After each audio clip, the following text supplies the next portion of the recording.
Okay, so magandang araw sa inyo. At meron akong i-share sa inyo patungkol nga ho dito sa ginawa kong DIY transformer na 110 to 220 to 110 volts. So itong DIY na kasi ito yung ginawa ko noong pang mga no, hindi ko pa to na iba-vlog. So itong 110 tapos ito yung 220 ay ginawa na bale ang ginawa ko kasi dito ay hindi ko na-i-plug sa inyo dahil nga dito sa sobrang process na paggawa dito sa sa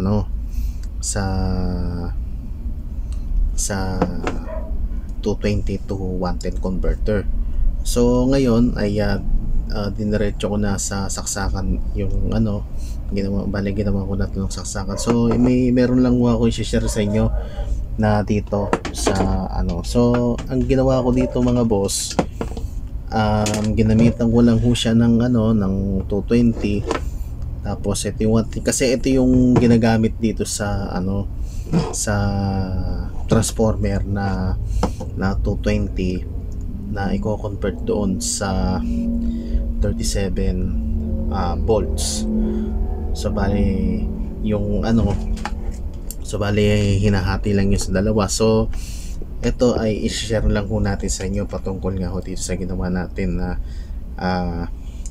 step down transformer. So yung step up is 220 at yung step down is 110. So ngayon ay sasaksak natin siya sa 220. So pagpasensya, medyo lang ho tayo. So ayan, so bali nakasaksak ho siya sa 220. So i-check natin yung voltage ng 220 volts sa ating outlet. Okay, so i-check natin yung voltage ng outlet natin. So yan, so ang voltage natin mga boss ay nasa 200 something, 240, 234, 35. Ngayon itong sa ay testing natin sa 110.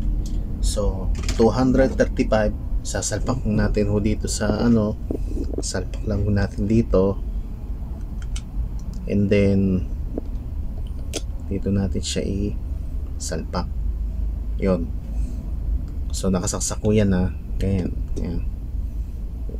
ayan, tusok natin dito. Yun, so ang voltage niya ay nasa 116 volts ang kanyang voltahe. So itong 110 ay pwede ito sa mga cellphone, sa mga mabababa yung voltage ng kuryente. Kahit nga dito sa mga kahit sa ibang bansa kasi mga boss, magkaiba kasi yung 110 dito sa 220. Ang 110 kasi kuminsan nga ang pagkakaiba kasi ng 120 doon sa 240 o sabihin natin 110 to 220 ay meron siya pagkakaiba. Depende lang doon sa ginagamit natin na appliances. Ganito po yung mga boss. Pag sa 110 kasi ang voltage ng doon, ng kuryente doon ay nasa 120 o sabihin natin 120 volts, 60 ampere, 60 hertz. Tapos yung niya, yung kanyang tapos yung kanilang voltahe ay depende lang sa natin. So kung sa Amerika nga mga boss ay 120 volts ang voltahe doon, i-convert mo siya, i-step up mo siya doon sa 220. Paano yung setup, paano yung ginagawa natin pag setup dito sa 200 sa 120 volts na DC or sa 120 volts AC. Kumpara mo naman dito sa 230, kasi magkaiba kasi ang voltahe ng Amerika kaysa dun sa dito sa atin. Ngayon, kung masasabi natin na kung ang 220 kung ang voltage ninyo sa bahay ay 220 volts, 220 volts ang isasaksak natin sa outlet. Ngayon, pag sinabing 110 volts ang voltahe, 110 volts ang isasaksak natin. Pero nakadepende ho yan sa bansa na ang kuryente doon ay nasa 110 o 120. So dito sa 110 kasi hindi mo pwedeng isaksak sa 220 yan, kasi nga pwedeng sumabog dahil nga sa mataas ang voltahe ng 220. Pwede ring masunog yung 110 kung sasaksak natin sa 220. So papakita ko sa inyo kung ano yung sample na ipapakita natin sa inyo. Okay, so nakuha ko na siya. Ayan. So ito yung sample ng ito yung dinala ng parents ko, galing ito sa Canada. Tapos gumamit siya ng power supply ng 100, hindi po siya 100, hindi po siya 220. Ang ano kasi nito, kasi ito yung galing dito sa Santa Claus. Ang power supply niya dito ay nasa, alam ko may susunto ang power supply niya ay nasa 120 volts AC, 60 watts, 60 hertz, 23 watts. So ito yung at ang output kasi niya ay nasa 4.5 volts DC. Kasi yung isa okay naman yung yung voltage ng kuryente dito sa isa na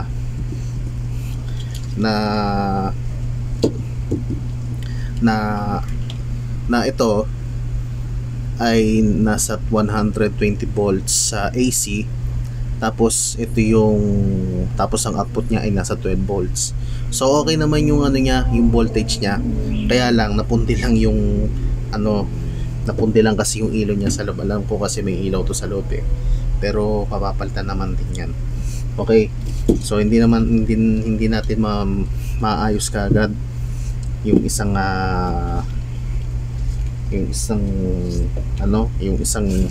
ganito na snowman. Tapos ito yung gagamitin natin, ito yung itetesting natin sa inyo na 120 volts. So ang gagawin na natin dito ay itong 110, dito natin siya isasaksak sa 110 110. Ito, yan. Sasaksak natin siya dito sa 120. Ngayon, yung pagsaksak niya sa 110, titignan natin yung yung improvement niya.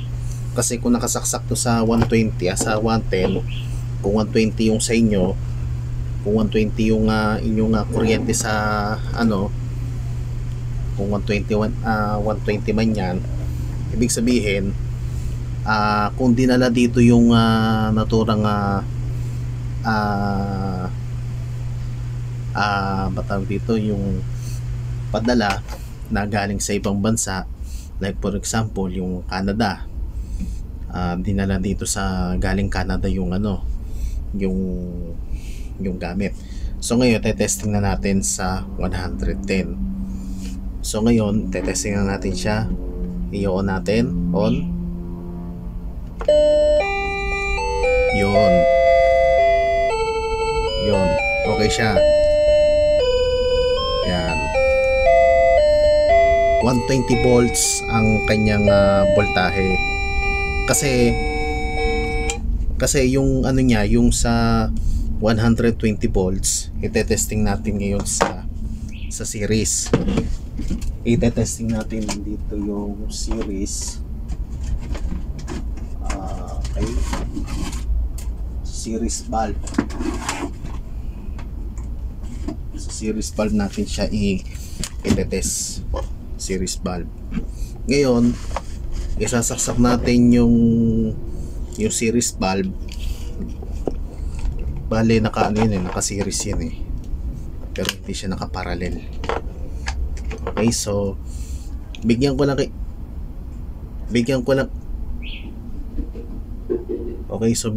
kayo ng example para ho dito sa 120 volts na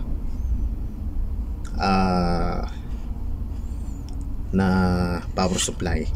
Okay, so saksak natin dito kasi once na umilaw yan, ibig sabihin po niyan pag umilaw yan, pwedeng sumabog sa 220 yung 120. Okay, so start na natin, i-on natin.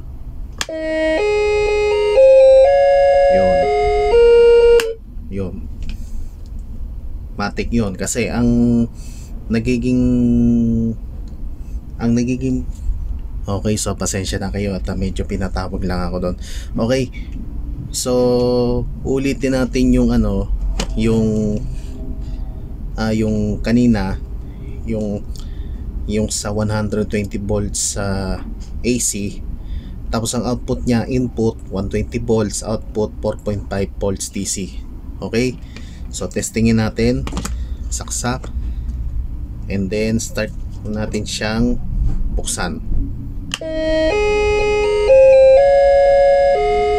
Okay, so bigyan ko lang kayo ng tip kasi once na may ilaw yan, kasi pag umilaw yung niyan, yung DC niyan, ibig sabihin hindi mo pwedeng isaksak ang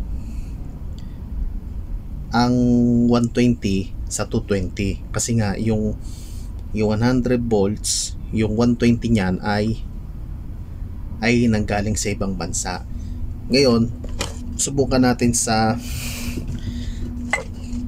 converter ng 220. Ito yung DIY ko Ito yung DIY ko na 220 volts. 220 volts. So ito susundan ko lang dito. Ayan yung wirings. Para walang daya, sundan natin yung wirings. Ayan. Ito yung sa 220 volts. Ngayon, bubuksan natin yung 220 volts. Okay, so saksak natin. Power on. Oh. 'Di ba? Wala akong daya yan Ito, pagsabayan na natin tong yung sa 120 to 220. Okay? Ayan yung Santa Claus natin. Power on. Okay? Pagtanggal. Oh. Di ba? Ngayon, ang gawin natin ay Ang gawin na lang natin dito ay syempre, pag once na nag-short yan, ibig sabihin matik po yan. Iilaw po yung natin.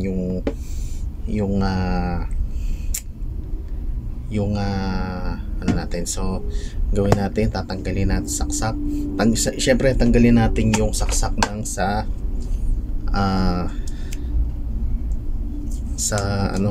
outlet ng watt 10. Okay, so matapos nating tanggalin natin yung isa sa mga connection nito. Ayan, nakatanggal na. Okay, so ito yung sa 110 volts, ito yung sa 220. Ngayon, ang gagawin natin, isasaksak natin tong 220 dito sa series valve o sa test valve kung tawagin. Ngayon, ang gagawin natin dito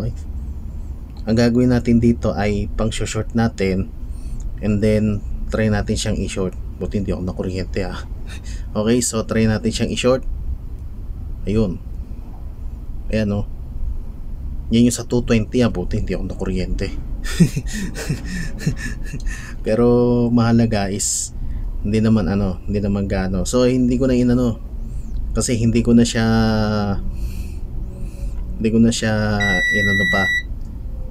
hindi ko na tinanggal yung isa pa. Okay, so ayan, yun. Pag nag-short yan, ibig sabihin pag direkta mo sinaksak yan sa kuryente, ibig sabihin puputok talaga yan pag dinirekta mo na saksak sa kuryente. Yan.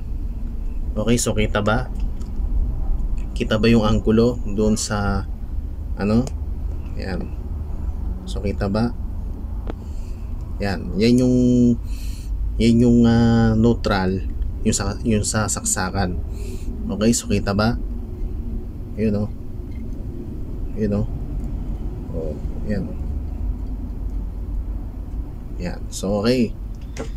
So ngayon ay makikita natin kung ano ang differential ng sa natin. So ang mahalaga lang talaga dito ay wag nating isaksak yung 220 sa 110. Kasi pag dinirekta mo saksak yan sa outlet yung 220 at nakasaksak siya sa 110, ay magre-resulta pa ito sa pagsabog. Pwedeng masunog yung windings, pwede ring maputol yung windings niya. Kasi ang niya kasi dito, ang pinaka-sample lang talaga kasi dito yung sa 110. Kahit mag-charge ka ng cellphone pwede, basta wag lang lalampas sa 110. Pwede na yun, wag lang lalampas sa 110. Kasi yung parents ko kasi naghahanap ng 110 na volts para dun sa gagamitin sa bare months. Kaya baka posibleng gamitin niya sa mga susunod na buwan.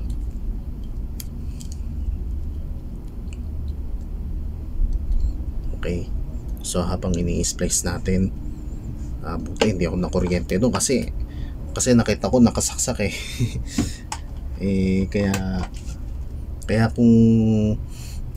kaya kung gusto nating kung gusto niyo nga mag-DIY ng live wire, ng mga ganitong klaseng pamamaraan, ay wag masyadong paghalatain na i-DIY nyo sa maling paraan. Kasi may mga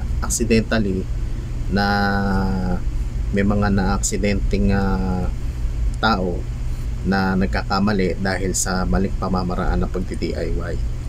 Ngayon, kung tayo man ang kung sinusunod natin yung rules ng ginagawa natin sa pag-install ng kuryente, ay pwede natin siyang gawing kung tawagin natin na pwede nating gawin sa mga gumagawa ng DIY na yan, dahil pwede itong pagmulan ng kapahamakan. Kasi pag nagtikit yung dalawang wire at kahit aksidente man yan, pwedeng maging sanhi ito ng kapahamakan natin sa sarili natin, lalong-lalo na kung hindi mo titignan ng ayos yung ginagawa mo sa paggamit ng kuryente. Kaya mag-ingat ho tayo sa pag-DIY. Okay, so ito, i-recap ko muna to. So ito yung test valve, ito yung sa sa 220 yan. Tapos ito yung sa sasaksakan. Number 1, ito muna. Power on. Yun. Tapos isunod ko na rin itong sa Santa Claus, yung sa 120. Power on. Yun. Yun.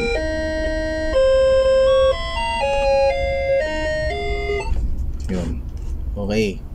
So, ang mahalaga lang talaga dito ay gamitan natin siya ng 110. Ayan, 110. Ayan. Pasko na. Okay.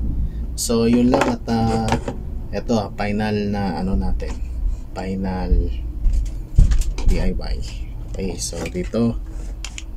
Ayan, saksak. And then sa main na natin siya. Dito na natin siya saksak sa main output. Yun.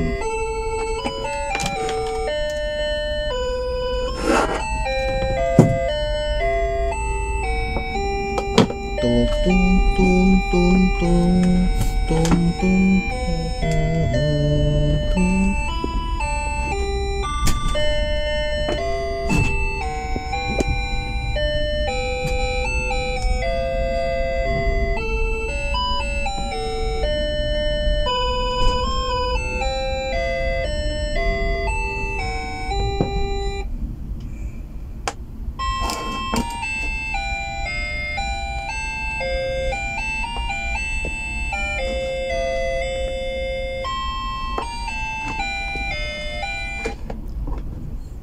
Okay, so yun lang at maraming salamat sa inyo lahat at sana ay meron kayong natutunan sa ating video na inyong napanood. Yun lang, maraming salamat po.